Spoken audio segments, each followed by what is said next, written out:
Hej, olen Joy, olen suomenruotsalainen. Hej, jag är Joy, jag är finlandssvensk. But today I'll be speaking English because science is a global mission. So I run a research group investigating nanoparticles to treat various diseases at the Mayo Clinic in the United States, which is the best hospital in the nation. And we develop nanoparticles for cancer, but also for tissue repair. As a child, I was always very curious about everything around me. And then when I was 7, I decided I wanted a microscope for my birthday, and a real microscope. And of course, my parents had difficulties finding one, and they went around to different universities. And finally, they got hold of one, and I was excited and used it for many, many years and looked at everything that I could find. And then later, when I was 11 years old, my dog had a skin infection. So we went to the vet, and there they were taking swabs of the skin and putting it into these bacterial plates, and I thought that was super fascinating. So I asked the vet, can I get some of these equipment? And she said, no.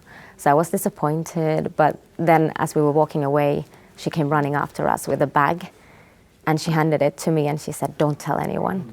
And it was full of these bacterial plates, so I was thrilled, and I went home and started a miniature microbiology lab and built my own little incubator.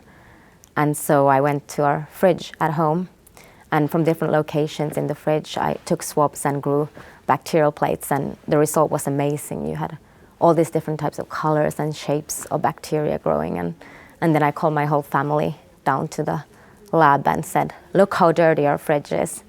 And they were really horrified, but of course it wasn't our fridge that was particularly dirty, it was just science that was really cool.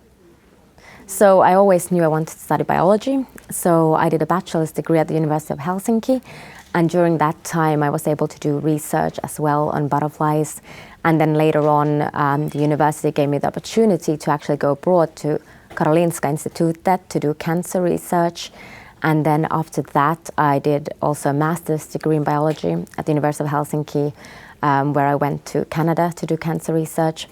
And then I got some research funding from Finland to go to the United States, where I worked in a hospital in the Texas Medical Center, which is the largest medical center in the world.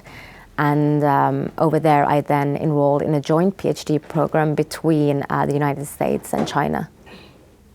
So my personal motto is that scientific breakthroughs have two components: crazy ideas and people with the courage to pursue them. And the reason I say that is because we have to think a little bit crazy. Because if we think the same way as everyone else, we won't make any major breakthroughs. Having been involved in cancer research for quite a while, I started to get frustrated that there's been so much money, time, energy spent. And we've seen some progress, but there's still patients dying. So the battle is not over. So I wanted to do something new, something different, think about how to innovate and solve problems in new ways.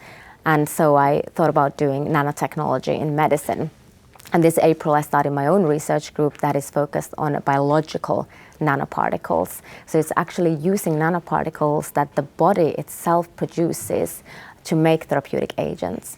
So all our cells release these messages that are nanoparticles that can travel in the blood from one cell to another. And we can collect those messages and actually load them with medications.